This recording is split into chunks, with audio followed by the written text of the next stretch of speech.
Well, I got the finally got the new belt and bags for the Kirby, and I thought I'd do a quick review of the vacuum after I've used it to vacuum my floors. Before I do that, I'm going to show you what was on there for a belt. Okay. Pretty badly glazed. It has a gouge mark. It looks like somebody tried to flip the belt from on to off while it was running, and that would account for these gouge marks. And it's misshapen pretty badly. Now let's take a look at what a real Kirby belt looks like. So obviously they substituted a Kirby belt with, I don't know what this goes to. This is not a real Kirby belt. Unless something horrible happened to it. I mean, it's stretched beyond belief, and it's not even the right thickness. The Kirby belt is a little bit wider. So, yeah, that pretty much tells me that some foul play has taken place here. The real Kirby belt actually says Kirby on it, and it has a crosshatch pattern on it as well. Now that would wear off, obviously, but I mean, come on, seriously, this is a lot of wear.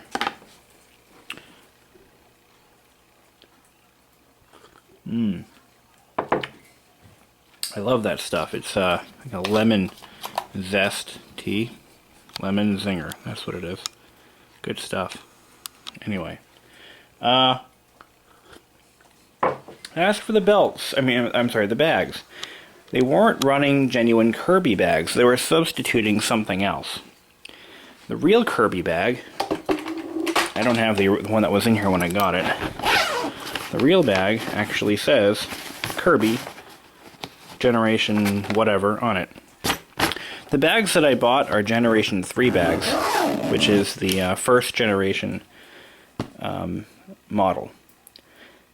Generation 3, 4, 5, 6, and as a matter of fact, the current model is of the Generation series. It actually has almost all the parts are interchangeable. Bags, belts, you name it. This is a G5. So, I haven't tried vacuuming a rug with it yet, like a throw rug, and I'm going to try that right now. I did repair my cord. I'll show you what I did. At some point in this vacuum's life, the cord had been wrapped up into it got sucked into the beater bar and caused some serious damage. But all it did was nick one of the leads and nothing else, and exposed it. So what I did is I double shrink tubed it. I used just regular shrink tubing, and I doubled it up. So this will be good for the life of the vacuum, as long as it never gets sucked up again. Yeah, I put a new plug on it. The original plug was damaged. You can buy a brand new cord for this for like 20 bucks. Seriously, an actual Kirby replacement cord. So, I've got to say though, the suction in this vacuum is incredible. I now know why there's a drive system. I thought it was a gimmick. It's not. This thing seriously is awful without drive. You can't really move it when the vacuum's on. I'll show you actually. I'll demonstrate it on a regular vacuum, on a regular carpet here. Just roll it over. Now this is with the vacuum off. Drive is in neutral. Okay. Get some more lighting here. Okay. Now we're going to turn the vacuum on with the drive off. Okay, watch this. It actually, I am struggling to push this vacuum. It is so intense. Seriously, it actually took effort to move this vacuum. It's incredible. So we're going to turn drive on. This is drive off. Look at this. I'm pulling it. Okay. Totally effortless. Totally effortless. No muscle needed. The drive takes over and it actually pulls the vacuum.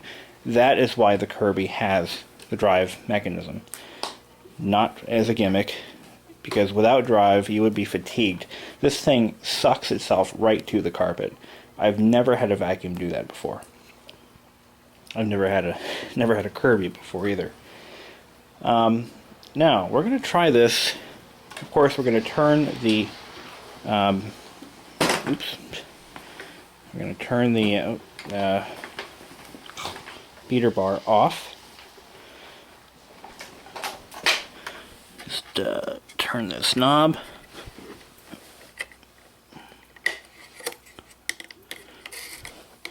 Now, I don't sell Kirbys. I don't work for Kirby. This is completely an unbiased review of the G5.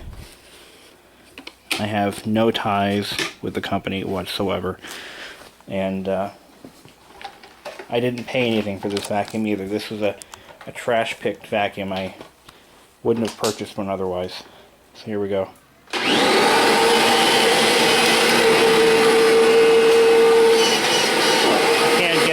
I'm going to have to raise this up a little bit.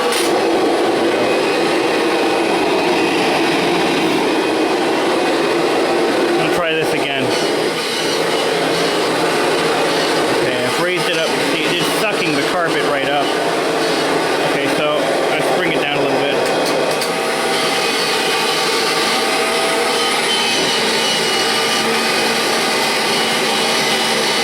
Now we're working off pure suction here. No beater bar. It's not easy, but it's working.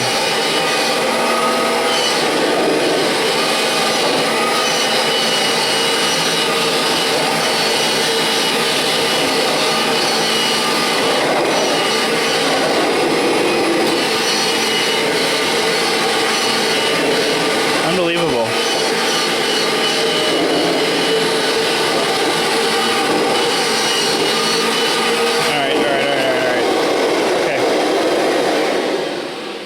Enough.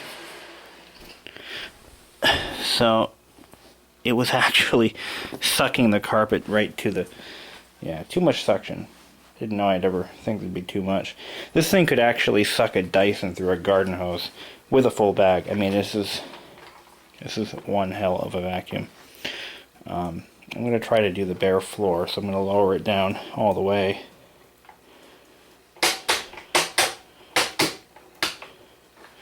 Not that low, probably. This is like the best height adjustment I've ever seen. Also, I'm going to do this with the beater bar turned off. So.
To suck the carpet up, not the dust and dirt.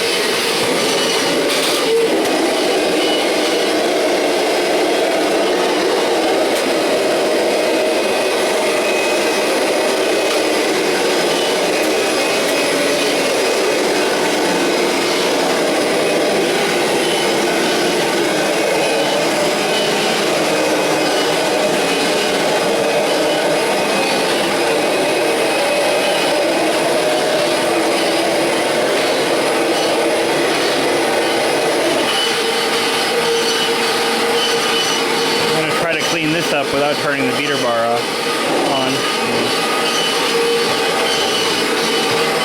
That worked out nice.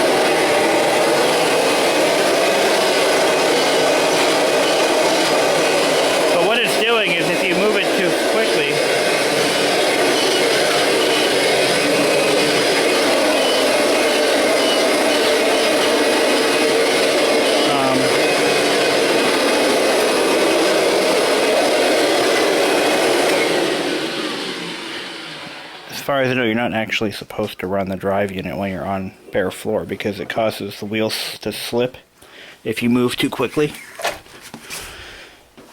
So we're going to turn the drive off. There we go. Now you can feel the full weight of the vacuum.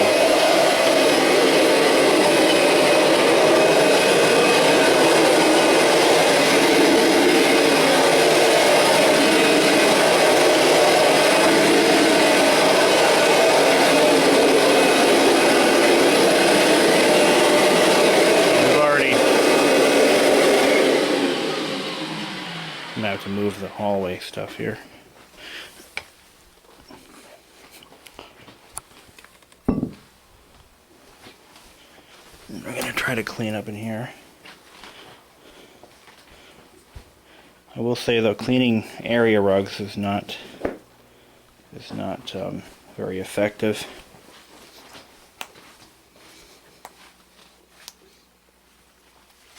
For the sole reason that if you did run the beater bar, well, maybe we can try that. We'll try that with the beater bar turned on and raised up a little bit. Maybe we'll get it that way. Then I'm gonna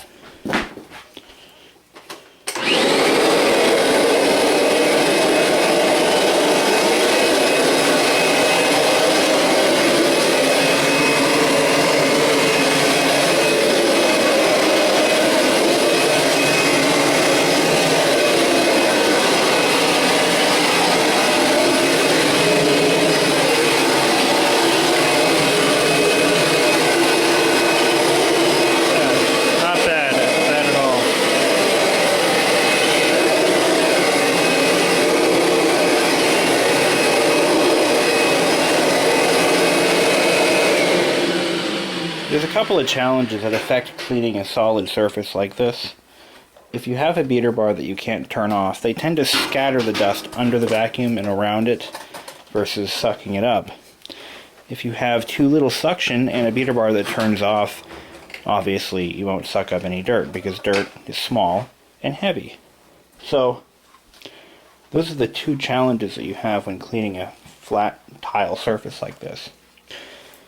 Now, if you have a vacuum with a beater bar that can be turned off and enough suction, of course, then you can get a clean floor like I've done here. The Kirby does that. None of my other vacuums have ever done that. Is it worth the price? Well, it's up to you. I mean, if you spend, $1,200, which is what I wouldn't spend any more than that on a vacuum like this, and you get 20 years out of it, I think that's worth it. And it does an effective job. But one of the downfalls of a Kirby vacuum is they're so goddamn heavy that they're almost impractical for the most people these days. Carrying this thing up and down the stairs is a nightmare because it's awkward and heavy. This particular model does not have a lock on the handle that allows you to tilt the vacuum upward while you roll it across the floor to transport it. So it has to be transported in neutral, flat on the floor. It does have a lock, actually, that allows you to lock it, I believe, in the downward position, like so. I'm not sure why, because when it's in that position you can't remove the handle, because the button to remove the handle is underneath. I'm not really sure what the purpose of this function is. Actually, maybe somebody can help me with that. And it also locks in this position. So actually, yes, it does kind of give you the ability, so maybe but you still have to push it down way like this. It's just kind of impractical. If that lock was up a little more, then maybe it would be useful. Like in this position, maybe. Anyway. It also doesn't have any onboard attachments. There are no provisions for adding anything to the vacuum, so you have to carry your attachments in a tote bin. And in my case, I have no attachments. I'm missing the tote pin, so I've got to go on eBay and find one. But it does have one of the greatest lift and lowers or height adjustment mechanisms that I've ever seen on any vacuum. It's foot powered. It has a number of positions, and it can be done while you're vacuuming. On my old vacuum, you have to kind of put the handle up, reach around, slide the knob over. This is a lot easier. Great vacuum, very expensive, very heavy, and somewhat impractical, but it can be used for a number of things. Like there's an attachment for these that allows you to hook up a flex shaft to the motor, and it can drive a variety of household appliances like blenders and meat cutters, and I don't think they offer that anymore, but they used to. You can use it as a shampooer. This can be converted into a canister vacuum and carried around with a handle. I've actually seen that accessory once. You know, there are a variety of crevice tools available for this. You can clean auto upholstery, you can clean furniture, you can clean... I mean, there's just so many different little accessories. You can inflate balls. There's an attachment that actually hooks up to here. The hose attachment actually does this, and you can hook it up to the output of the vacuum, and you can blow leaves. You can... the possibilities are endless. So, there we go. My review of the Kirby G5.